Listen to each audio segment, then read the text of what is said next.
O universo tem limites? Será que, se embarcarmos em uma nave espacial, podemos seguir em uma direção e voar até alcançarmos a própria borda do macrocosmo? Talvez isso pareça com o filme O Show de Truman.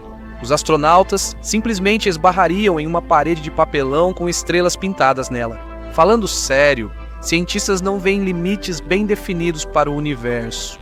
Na verdade, vemos apenas o macrocosmo observável com telescópios superpotentes. Seus limites convencionais ficam a cerca de 13 a 14 bilhões de anos-luz da Terra, ou seja, exatamente onde, de acordo com a teoria popular, ocorreu o Big Bang. Mas se tivéssemos a oportunidade de olhar além desse limite, provavelmente veríamos a mesma coisa que vemos agora: galáxias, superaglomerados de estrelas e as bocas insaciáveis dos buracos negros. No entanto, nem todos pensam assim. Então, por onde devemos começar a busca pela borda do macrocosmo com um pouco de informação teórica? A questão é que, para um observador externo, o universo preparou uma surpresa nada agradável. Você provavelmente já ouviu falar que até mesmo o nosso próprio Sol, nós vemos como ele era 8 minutos atrás. E não só isso, e até a pessoa sentada à nossa frente, nós a observamos um pouco no passado, como era seu estado e aparência alguns nanosegundos atrás. Da mesma forma, não há exceção para os objetos no espaço profundo. Por exemplo, vemos nossa galáxia vizinha mais próxima, Andrômeda, como era há 2,5 milhões de anos. Por analogia, é fácil deduzir que a borda visível do universo, nossos astrônomos também não observam em tempo real. A luz vista por telescópios terrestres ao olhar o universo profundo é tão antiga quanto o cosmos. É assustador pensar que objetos cujos fótons viajaram milhões de anos-luz até nós provavelmente já morreram há muito tempo. Ou seja, diante das oculares de óticas caríssimas, surge uma espécie de cemitério universal. Considerando isso, o observador vira um viajante do tempo involuntário. E isso não contradiz a cosmologia do Big Bang. O universo observável, segundo estimativas aproximadas, tem cerca de 500 bilhões de galáxias. Essa região visível é chamada de metagaláxia. Seu diâmetro é de 93 bilhões de anos-luz, e ela não está parada. E a julgar pelo desvio para o vermelho, está se expandindo infinitamente. Então, o universo tem um limite? E o que existe além do horizonte cosmológico? Estamos acostumados a pensar que tudo tem limites, contornos e fronteiras. No entanto, vamos lembrar como é um donut, ou, em termos geométricos, um touro. E também vamos prestar atenção em uma bola de basquete. Quem pode dizer onde está o começo e onde está o fim deles? E será que esses objetos têm algum tipo de limite? Eles têm contornos, sim, mas não têm fronteiras. Ou seja, se o universo tem as formas mencionadas de uma rosquinha ou de uma esfera, então, no final, agora mesmo, se partirmos do ponto A em direção à mítica borda do macrocosmo, depois de um tempo enorme, voltaremos ao ponto de onde partimos. Agora é hora de um experimento mental, descrito de forma completa pelo astrônomo David Kipping. Imagine que a humanidade construiu uma enorme nave espacial capaz de viajar até a borda do universo, com recursos suficientes. Sua tripulação não se intimida com a velocidade nem com os bilhões de anos no espaço, nem com colisões, que podem ser fatais até mesmo após encontrar partículas microscópicas de poeira. Vamos supor também que a nave viajará com uma aceleração constante de 10 metros por segundo a cada segundo. É claro que a cada instante seguinte a nave estará 10 metros por segundo mais rápida e, no final das contas, atingirá velocidades inacreditáveis.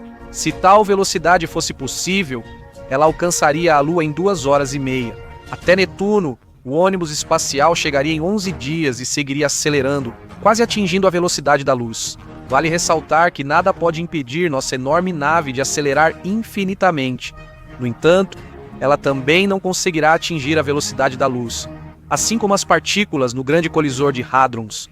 Isso é impedido por uma série de leis, mas é perfeitamente possível se aproximar muito do número de 299.792.458 metros por segundo. É aí que os efeitos das anomalias temporais começarão a se manifestar. E a primeira lei da teoria especial da relatividade diz que quanto maior a velocidade de um objeto, mais devagar o tempo passa para ele. Para a tripulação, o tempo seguirá normalmente pelo relógio da sala sem notar nada. exceto que fora da nave o tempo passa mais rápido. Para um observador externo, parecerá que a nave parou de acelerar e a tripulação ficou tão lenta quanto tartarugas. Acredita-se que esse mesmo paradoxo pode ser observado por quem olha para um objeto que atingiu o horizonte de eventos de um buraco negro. A desaceleração do tempo se torna perceptível após atingir 90 a 95% da velocidade da luz, mas se deixarmos de lado os cálculos entediantes, o fato permanece. Mesmo nesse cenário, os astronautas não veriam nenhum limite universal, pois a velocidade de expansão do universo ainda é muito maior e é impossível alcançá-la. Como se viu, restrições rígidas não existem para todos. A ideia das velocidades possíveis no vácuo foi inesperadamente ilustrada para nós pela partícula Oh My God. Isso aconteceu em 1991. Ela apareceu nas telas do detector Fly's Eye como um flash instantâneo. A partícula se movia milhões de vezes mais rápido que os bósons no colisor de hadrons. Naturalmente, aos cientistas só restou invocar Deus como testemunha e nomear a partícula de acordo. Com seu aparecimento repentino, ela desprezou muitas leis e limites fundamentais nos quais os físicos acreditavam piamente até então.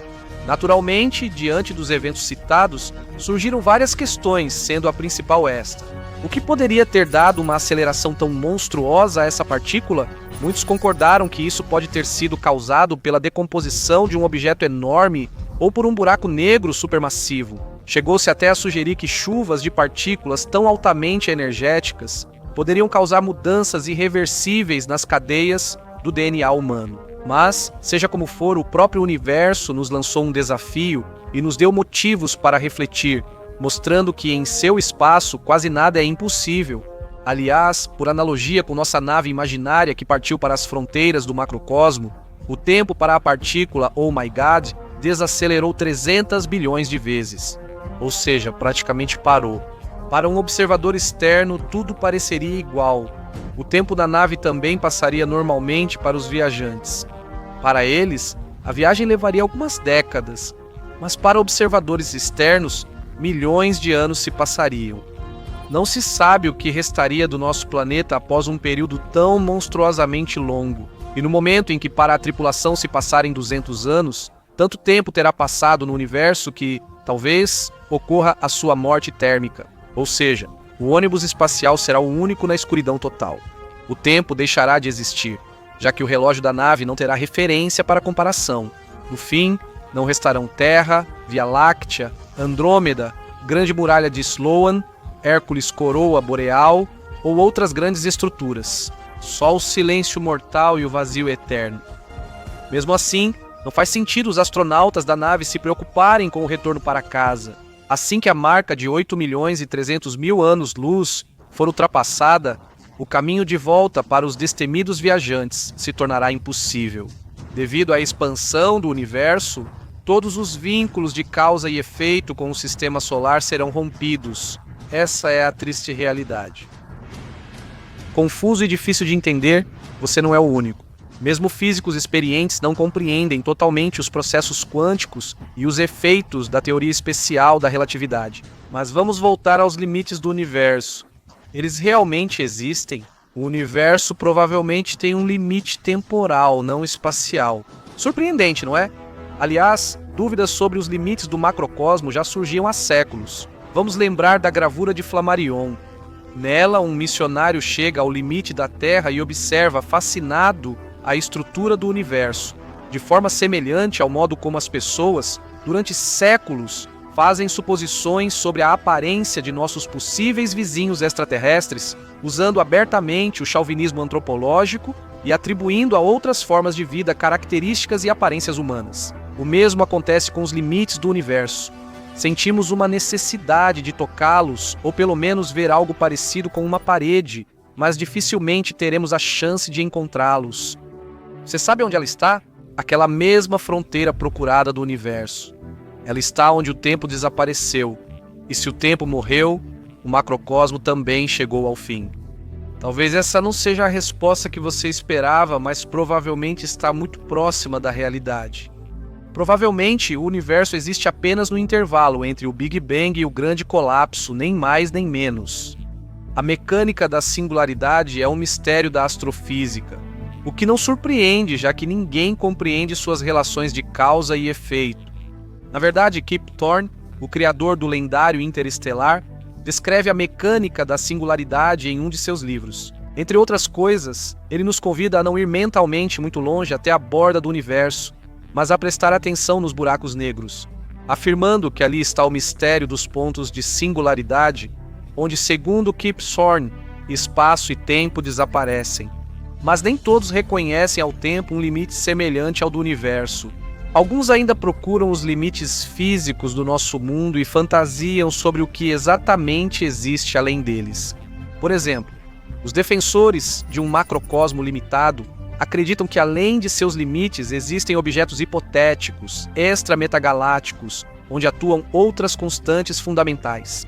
Mas tudo isso são hipóteses relacionadas a problemas não resolvidos da astrofísica moderna. Resumindo o que foi dito anteriormente, pode-se concluir que o problema dos limites do universo é muito parecido com questões retóricas sobre o sentido da vida ou sobre o que surgiu primeiro, o ovo ou a galinha. Já se passaram quase 46 anos desde que a sonda espacial Voyager 1 entrou no espaço aberto. Agora, esse aparelho se tornou um dos mais conhecidos da National Aeronautics and Space Administration. Ele viaja por regiões do espaço onde nenhum outro aparelho jamais chegou. Agora é até difícil imaginar que, originalmente, a missão da Voyager 1 deveria durar apenas 5 anos. Recentemente, o aparelho passou a enviar dados estranhos, intrigando os astrônomos. Hoje vamos analisar alguns dos sinais enviados, o que eles representam e por que causam tanta perplexidade. Primeiro, um pouco de história. O programa Voyager teve início em agosto de 1977. Foi nessa época que a National Aeronautics and Space Administration lançou a espaçonave Voyager 2, cujo objetivo principal era se aproximar de Júpiter e Saturno e depois seguir para Urano e Netuno. Menos de um mês depois foi lançado também o Voyager 1, que era quase idêntico ao Voyager 2. Era importante lançar ambas as sondas no momento certo. O ano de 1977 coincidiu com aquele período único em que todos os planetas que deveriam ser alcançados durante a missão estavam alinhados em uma única linha.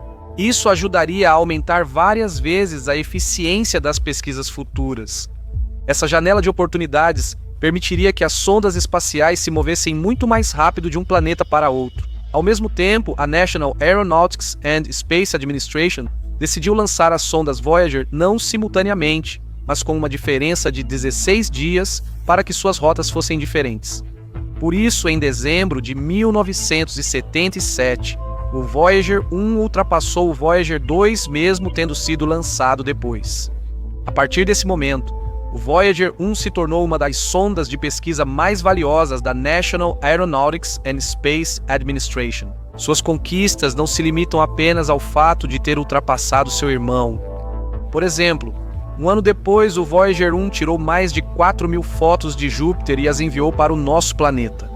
Naquela época, o Voyager 1 gastou cerca de 100 horas nisso. A quantidade de material obtida foi suficiente para registrar o movimento dos gases. Um mês depois, a sonda descobriu os anéis de Saturno e 2 satélites anteriormente desconhecidos do planeta. E então o caminho do Voyager seguiu para Saturno. A trajetória da sonda precisou ser ligeiramente alterada. Como havia o risco de que o Voyager pudesse colidir com o maior satélite de Saturno, Titã, os resultados da viagem da sonda ao planeta incluíram a descoberta de mais 4 satélites de Saturno. Além disso, o Voyager 1 enviou para a Terra uma enorme quantidade de imagens, tanto do próprio planeta quanto de seu sistema de anéis. Então, a National Aeronautics and Space Administration decidiu que o Voyager 2 deveria continuar sua missão rumo aos planetas distantes, Urano e Netuno. Enquanto isso, o Voyager 1 deveria realizar algo realmente surpreendente: seguir para a parte externa do nosso sistema solar. A missão interestelar especial do Voyager 1 começou em 1990, quando ele já estava a 6 bilhões de quilômetros do Sol. Tradicionalmente, a sonda fez muitas fotos para nós, O maior interesse para nós é a primeira foto de família do Sistema Solar. Naquele momento, o número de imagens que o Voyager 1 havia feito para nós já ultrapassava 67 mil. No entanto, em 1998, a National Aeronautics and Space Administration foi obrigada a desligar a câmera da sonda para economizar energia. E a vida do Voyager 1 não terminou aí. Ele até conseguiu estabelecer um recorde, tornando-se o objeto artificial mais distante da Terra. Antes disso, o Pioneer 10 manteve o título por muito tempo. O Voyager continuou sua jornada pelo espaço interestelar, aumentando ainda mais a distância. Apesar de suas câmeras terem sido desligadas, ele ainda tinha a capacidade de se comunicar com a Terra. Dessa forma, os cientistas sabiam o tempo todo o que estava acontecendo com a nave. Em 2012, Voyager 1 saiu dos limites do Sistema Solar e entrou no espaço interestelar. Curiosamente, a National Aeronautics and Space Administration só anunciou isso publicamente em 2013. Foi um ano produtivo para o Voyager. Por exemplo, a sonda nos enviou sons do plasma interestelar.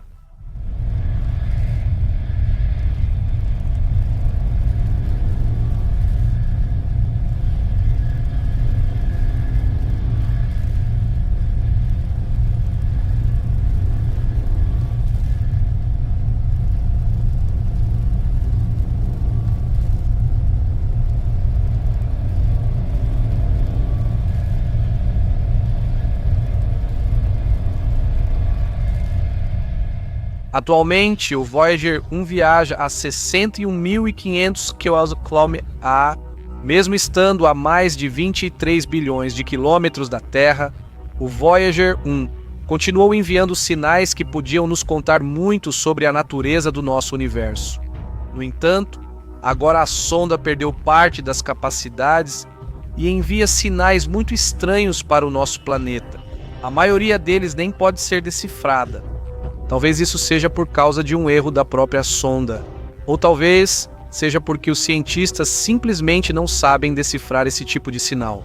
E o Voyager não dá mais informações sobre eles. Havia uma teoria de que a sonda saiu do curso, por isso ela estaria enviando sinais que na verdade seriam um pedido de socorro. No entanto, essa teoria não foi confirmada. De fato, o Voyager 1 está programado para enviar um sinal de socorro caso se perca em algum lugar nas profundezas do espaço. Posteriormente, descobriu-se que o Voyager 1 nunca havia enviado esse tipo de sinal antes. Então, o motivo é outro. Sabe-se com certeza que a nave tem alguns problemas com a antena. No entanto, apesar disso, isso não impede o Voyager de se comunicar regularmente e receber instruções da Terra. Não se esqueça de que estamos falando de tecnologias dos anos 70.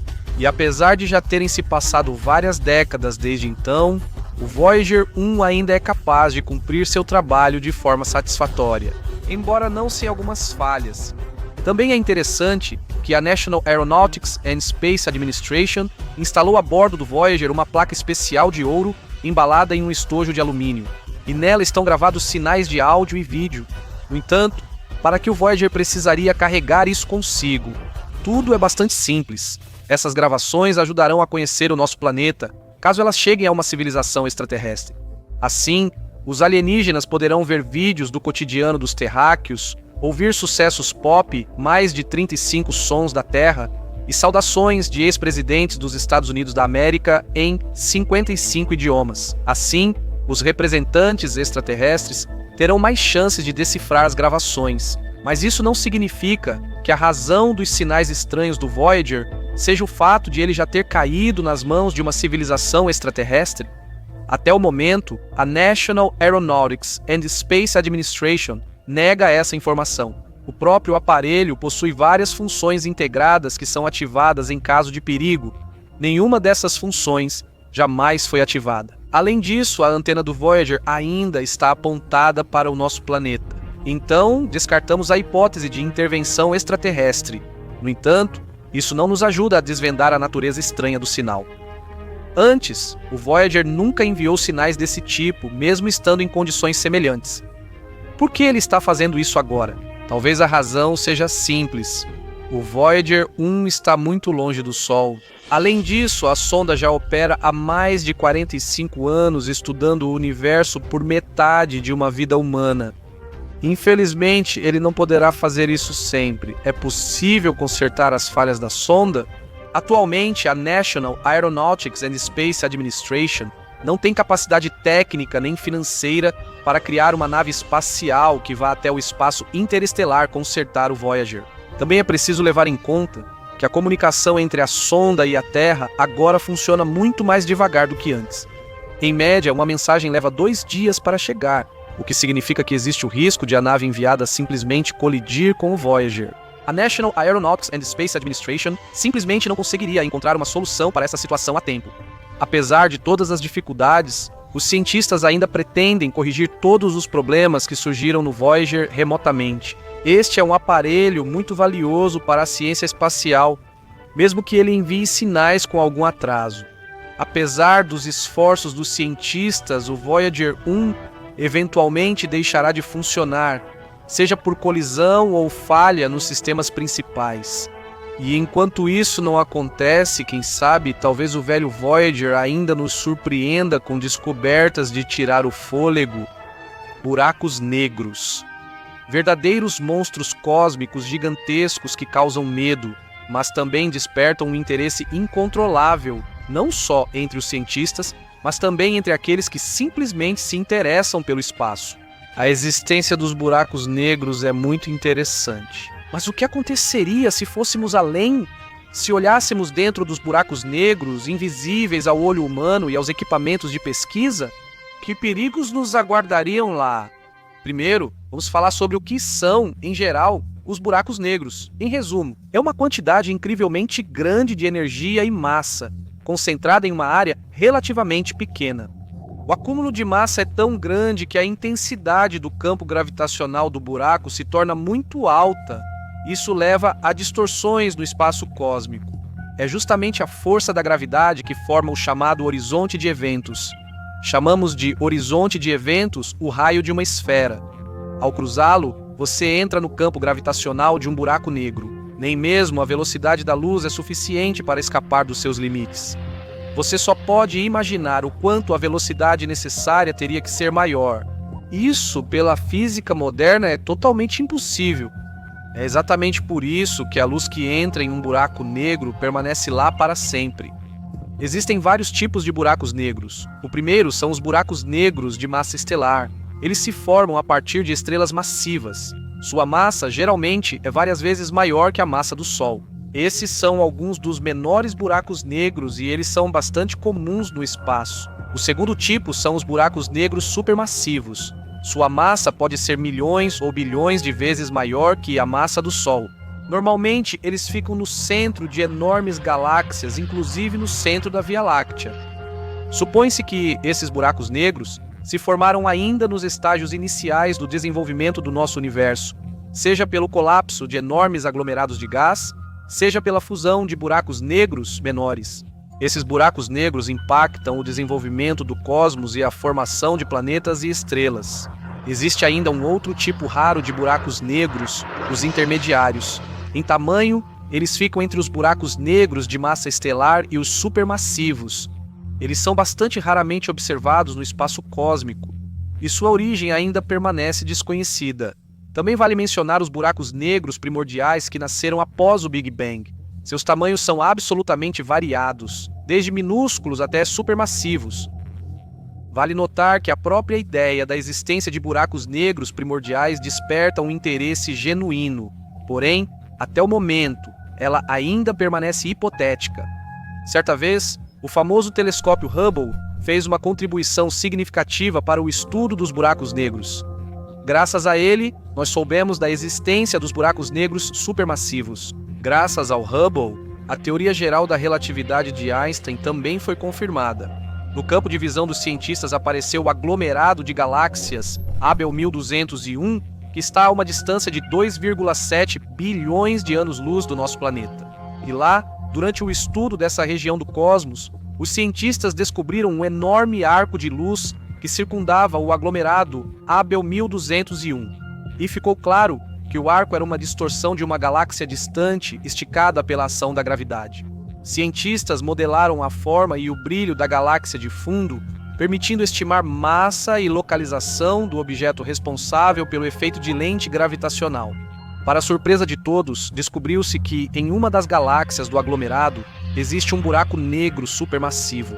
Sua massa era 30 vezes maior que a do Sol, o que a tornou um dos maiores buracos negros já descobertos. Além disso, esse buraco negro foi o primeiro objeto desse tipo a ser descoberto por meio de lente gravitacional.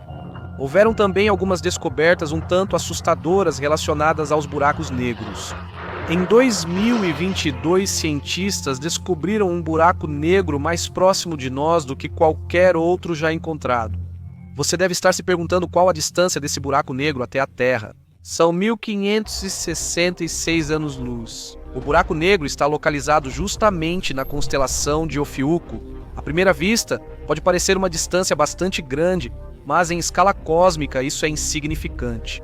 Para comparar, é como se o buraco negro estivesse bem ao lado do seu portão. A região do espaço onde esse buraco negro está localizado pode ser considerada bastante fascinante, porque, além do buraco negro, há também uma estrela da sequência principal próxima a ele. Esse sistema duplo foi chamado de Gaia BH1. Esse buraco negro tem uma massa 10 vezes maior que a do Sol, e durante sua existência engoliu cerca de 20 bilhões de estrelas. A estrela que acompanha esse buraco negro é muito parecida com o Sol, mas é um pouco mais fria e tem um tom um pouco mais avermelhado. A estrela oscila levemente, mas isso não é perceptível para nós. A causa é desconhecida. Ela sofre influência da imensa gravidade do buraco negro. Foi observado um detalhe interessante no espectro de luz da estrela, um desvio chamado efeito Doppler. Isso indica que o objeto não só balançava, mas também se movia para frente e para trás, e foi Gaia BH1 que deu à estrela esses movimentos rítmicos. Comparando todos os fatos mencionados acima, os cientistas conseguiram determinar qual é a distância entre a estrela e o buraco negro, assim como quanto tempo a estrela levaria para dar uma volta completa ao redor de Gaia BH1. E descobriu-se que a estrela tem uma velocidade bastante alta. Ela precisa de apenas cerca de 185 dias. O que há de especial na localização desse buraco negro? Antes de tudo, o fato de que Gaia BH1 é, até o momento, o buraco negro mais próximo da Terra já descoberto, assusta e preocupa. No entanto, podemos olhar para isso de outro ângulo, e é justamente a distância relativamente pequena que nos dá mais oportunidades para estudar esse objeto. Nós temos telescópios modernos e avançados, além de vários dispositivos que vão nos ajudar nisso. Aqui também vale notar que Gaia BH1 é considerada pelos cientistas como um buraco negro um pouco estranho. Normalmente, a maioria dos buracos negros é iluminada por estrelas, o que facilita sua detecção. No entanto, esse buraco negro não é iluminado, consequentemente, é bastante difícil de detectá-lo. Por causa disso, ela foi apelidada de buraco negro silencioso. É bem provável que o universo esteja cheio desses buracos negros indescritíveis, que nunca seremos capazes de detectar. Segundo estimativas preliminares dos cientistas, só na nossa galáxia podem existir centenas de milhões de buracos negros. E o que você acha? Quantos conseguimos detectar? Apenas algumas dezenas.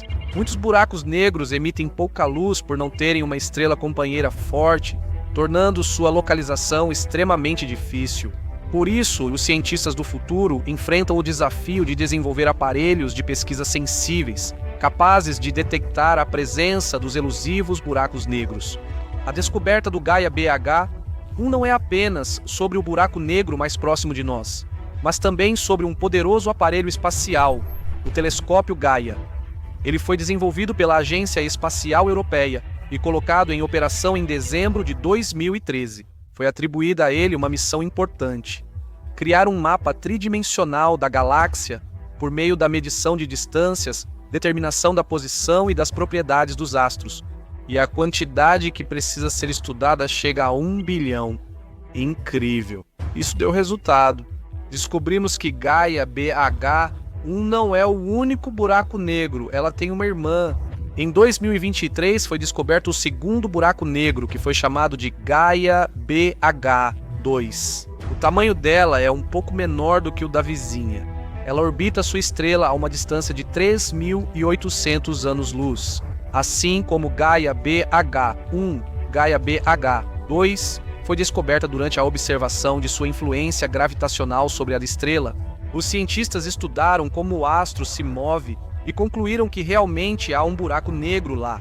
A descoberta de buracos negros e suas irmãs serve como um tipo de sinal para a comunidade científica. É um chamado à ação, um chamado para continuar explorando as vastidões do universo sobre o qual sabemos tão pouco. A humanidade recebeu uma dica em escala cósmica e não devemos deixá-la passar. Ou será que devemos? Será que essas misteriosas criaturas cósmicas representam uma ameaça para a Terra e seus habitantes? Talvez a ignorância seja a melhor opção. Cientistas de todo o mundo preveem persistentemente um futuro desanimador para os terráqueos. No topo das previsões apocalípticas estão o aquecimento global e, como resultado, o aumento do nível dos oceanos. Mas também existe um perigo oposto, o esgotamento de todos os mares existentes no planeta. Isso pode ocorrer, por exemplo, após uma catástrofe global. Não é preciso explicar a ninguém o que acontecerá com a humanidade se os oceanos secarem. Mas o interessante é outra coisa. O que veremos no fundo deles? A Atlântida perdida? Esqueletos de criaturas fantásticas, monumentos colossais? Vamos imaginar que os mares, como na lenda bíblica, de repente se abriram e nos mostraram seu fundo, escondido por milhões de anos, sob uma enorme camada de água. A primeira coisa que vem à mente são os antigos galeões, cheios até o topo com os tesouros do pirata Drake e de outros corsários ousados. Sem dúvida, há muitas dessas riquezas no fundo do mar. Em diferentes períodos da história, aconteceram muitas guerras, e quando as batalhas se transferiam para o mar, os navios inevitavelmente afundavam, e nem todos eram recuperados para a terra firme. Mas além dos cascos enferrujados, submarinos, cruzadores e contra-torpedeiros, o que mais podemos encontrar no fundo do oceano? Para começar, vamos falar sobre objetos feitos pelo homem, estátuas, monumentos e cidades. Você vai se surpreender, mas Atlântida está longe de ser a única nessa lista. A antiga cidade grega de Pavlopétri, que afundou há cerca de 5.000 anos, é uma prova disso. Ela foi descoberta na década de 60 do século passado. E se agora a da água do oceano que cobre as ruínas humanas recuasse, veríamos edifícios preservados, bases de esculturas, colunas destruídas e estradas. Praticamente, o mesmo pode ser dito sobre a cidade indiana submersa de Dvarka, que já foi mencionada no lendário épico Mahabharata. Os arqueólogos descobriram a cidade submersa no início do século XXI e isso se tornou uma sensação em escala mundial. Mas navios e cidades são só o começo. O que mais poderíamos ver se os oceanos desaparecessem? Vamos nos deslocar para a ilha japonesa de Yonaguni, pois é lá que está localizado o megalito de mesmo nome, completamente submerso nas águas do mar do Japão. Externamente, ele lembra vagamente uma enorme pirâmide maia, com degraus e terraços de pedra. A origem do artefato é incerta e ele foi chamado de Atlântida japonesa. Só imagine, um objeto impressionante de 60 por 50 metros está escondido no fundo do Oceano Pacífico, a uma profundidade de cerca de 30 metros. Durante o tempo em que esteve submersa, a pirâmide foi praticamente coberta por corais. Por isso, a princípio, a estrutura foi considerada um megalito natural ou uma rocha subaquática. No entanto, à medida que a misteriosa estrutura era estudada, novos detalhes surgiam, refutando a teoria inicial. Foram encontrados escadas, portões, canais e petróglifos na superfície da pirâmide. Há outros objetos parecidos submersos em algum outro lugar? Para encerrar a questão das estátuas subaquáticas, vale mencionar o Cristo do Abismo, uma figura de pedra relativamente pequena, está no fundo do Mar da Ligúria e é o objeto mais popular para mergulhadores nesse local. Mas se as águas oceânicas recuassem, todos nós poderíamos admirar essa obra de arte. No entanto, não vamos nos demorar, pois ainda temos muitas descobertas incríveis pela frente. É hora de prestar atenção aos objetos naturais e anomalias. Saudações aos fãs de Stalker, escondidos nas entranhas do oceano. O que pode ser mais misterioso nesse sentido do que o Triângulo das Bermudas? Se os oceanos se abrissem, finalmente entenderíamos qual é o fenômeno dessa anomalia. Ou ficaríamos desapontados ao descobrir que a importância do Triângulo das Bermudas é muito exagerada? Afinal, muito provavelmente, sob as águas do Oceano Atlântico, em particular no Mar dos Sargassos, onde fica esse lugar fatal, não existem entidades de um universo paralelo que estejam sequestrando passageiros de navios que passam ali, mas o que certamente veríamos se essa área fosse drenada seria uma enorme quantidade de bancos de areia e recifes, nos quais os navios geralmente acabam colidindo. Além disso, provavelmente encontraríamos fontes de metano tóxico, mas isso não é certo. Se os rumores sobre a letalidade do Triângulo das Bermudas são muito exagerados, os bancos de areia de Goodwin representam um perigo real para a navegação, e eles certamente apareceriam diante dos nossos olhos após o escoamento das águas oceânicas. Esses bancos de areia globais estão localizados na parte sul do Mar do Norte, perto do Estreito de Pas-de-Calais. Eles se estendem por uma faixa de 16 quilômetros de comprimento. Quando foram feitas tentativas periódicas de perfurar as areias de Goodwin, descobriu-se que elas estavam saturadas com os restos de navios naufragados ao longo de vários séculos. Esse camaleão de areia, uma vez que captura uma embarcação, vai gradualmente sugando-a e partindo-a ao meio. Dizem que era uma ilha, mas afundou há muito tempo. E só quando os oceanos se abrirem, veremos a imensa massa de areia chamada de devorador de navios.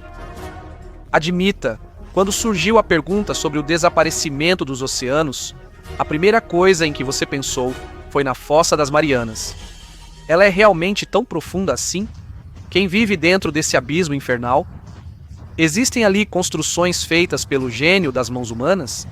Claro, se a água secasse completamente, tudo isso viria à tona, e por ora, até perguntas retóricas teriam respostas.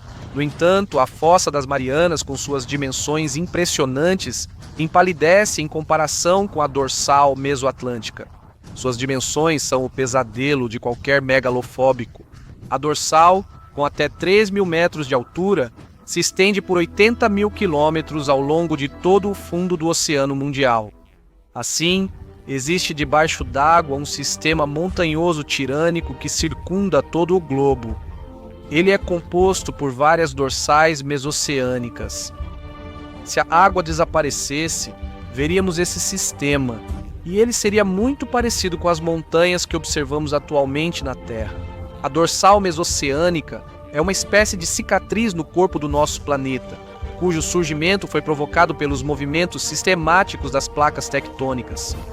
É esse processo que dá origem a vulcões submarinos, fluxos de lama, deslizamentos de terra e terremotos que trazem à superfície tsunamis mortais, tirando centenas de milhares de vidas. Mas em uma das partes dessa enorme estrutura existe um lugar único. Com certeza nós o veríamos, se essa cidade perdida não estivesse coberta por uma grossa camada de água. O local impressionante do mergulhador foi descoberto no ano 2000 e até hoje intriga as mentes científicas. Cidade Perdida é um nome convencional, pois na verdade trata-se de um vasto campo hidrotermal composto por torres fantasmagóricas de até 60 metros de altura. Isso nada mais é do que o manto terrestre, que há centenas de milhares de anos veio à superfície e, devido ao contato constante com a água do mar, transformou-se em enormes estalactites. Durante esse tempo, formou-se aqui um bioma próprio, que naturalmente morreria se os oceanos recuassem repentinamente. Fontes submarinas liberam constantemente muitos gases quentes, o que surpreendentemente não assusta caracóis, bactérias e crustáceos. Esse ecossistema submarino, na opinião de alguns especialistas, é muito parecido com aquele que supostamente existe em algumas luas de Júpiter ou Saturno, como Europa ou Encélado. Embora, se pensarmos bem, a nossa Terra sem água também dificilmente lembraria o antigo lar acolhedor da humanidade. Se os oceanos secarem e o mundo virar um deserto sem água, Veremos no fundo não só navios naufragados, mas também animais mortos há muito tempo. Seus esqueletos podem permanecer sob a água por bastante tempo, a menos que sejam devorados por alguém, é claro. Outros habitantes da Fossa das Marianas também não sobreviveriam muito tempo fora de seu ambiente. Portanto, se quisermos ver o exótico peixe-olho de barril, o tubarão-cobra ou o peixe-dragão, teremos que nos apressar. Aliás, para esvaziar completamente o Oceano Mundial, seria preciso baixar o nível dele em 11 quilômetros, exatamente a profundidade da Fossa das Marianas. Embora, quem sabe, talvez os scanners modernos descubram lugares ainda mais profundos com o tempo. Você pode fazer uma pergunta bastante lógica. De onde, afinal, sabemos o que e onde poderíamos ver se a água desaparecesse? Atualmente, existem muitas ferramentas para confirmar a varredura subaquática e a hidrolocalização, além de programas de modelagem computacional baseados em fatos reais do Oceano Mundial. Por isso, sabe-se com precisão onde exatamente e em que estado está o lendário Titanic, assim como a maioria dos navios e submarinos que afundaram durante combates sangrentos. Para finalizar, vou contar sobre mais um objeto de dimensões incríveis, supostamente escondido sob a massa do oceano, mais especificamente no Golfo do México. A presença desse objeto ali, segundo oceanólogos e geólogos, é indicada pela existência de dolinas kársticas que formam um certo contorno, lembrando uma cratera. A dolina provavelmente foi deixada pela queda de um grande corpo celeste. E isso não é invenção. Em 2016, ao perfurarem o fundo do Golfo do México, os especialistas descobriram rochas derretidas, o que mais uma vez confirmou essa hipótese. O que poderia ter deixado uma cratera de tamanho tão monstruoso? Talvez o mesmo asteroide que, de uma só vez, exterminou os dinossauros? Ainda mais porque os geólogos determinaram indiretamente a idade da cratera, 66 milhões de anos. Para quem não sabe, os dinossauros desapareceram mais ou menos nessa época. Em outras palavras, o Oceano Mundial, entre outras coisas, esconde informações importantíssimas sobre a história do nosso planeta. Como podemos chegar à verdade no sentido literal da palavra? Afinal, as crateras estão localizadas não só debaixo d'água, mas também parcialmente sob a terra. Na verdade, primeiro teríamos que drenar o Golfo do México e depois remover as grossas camadas de sedimentos do fundo. E só depois disso veremos um objeto que nenhum ser vivo no planeta jamais viu: uma cratera com quilômetros de profundidade e pelo menos 200 quilômetros de diâmetro. A própria história nos revelará seus segredos e finalmente entenderemos a verdadeira dimensão da catástrofe que aconteceu há muitos milhões de anos. Presume-se que a explosão foi tão poderosa que tudo o que era vivo em um raio de 1000 quilômetros foi destruído. Tsunamis de quilômetros de altura se ergueram, varrendo tudo em seu caminho. A noite tomou conta da Terra, e por cerca de 15 anos veio um inverno mortal que matou aqueles que, de alguma forma, conseguiram sobreviver. Nesse mesmo Golfo do México, se o esvaziarmos, veremos também centenas de plataformas de petróleo surgindo gradualmente da água, como cogumelos depois da chuva. E também milhares de quilômetros de tubos e cabos de internet. Aliás, desses últimos há muitos no fundo do Oceano Mundial em geral, não só no Golfo do México. A questão é que, para evitar danos, eles são frequentemente instalados no fundo dos mares, uma espécie de rota da seda da informação, pela qual passam a cada segundo petabytes de dados valiosos relacionados a sistemas bancários, políticos, educacionais, médicos e outros sistemas vitais dos habitantes do planeta Terra. É assustador até pensar que algum evento catastrófico possa, de repente e por muito tempo, interromper o fluxo desses rios de informação. A teia mais impressionante da internet, os cabos de internet, nós veríamos se esvaziássemos os mares da China. Lá mesmo, no fundo do mar, estão equipamentos específicos que instalam os cabos nas profundezas da Terra sob a água. Considerando tudo o que vimos e ouvimos, você gostaria de esvaziar os oceanos e ver o que eles escondem de nós há séculos? Provavelmente todos responderiam afirmativamente a essa pergunta, se tais ações não representassem um risco direto à vida. Por enquanto, teremos que nos contentar com a varredura computadorizada do fundo do mar e as explorações dos mergulhadores. E mesmo agindo dessa forma, com certeza ainda encontraremos muitas cidades submersas, monumentos, estátuas e navios. E também animais exóticos que vivem nas profundezas mais secretas do oceano. Comente o que você pensa sobre isso. Enquanto isso, o canal Hubble vai preparar para você um novo vídeo sobre um tema incrivelmente interessante.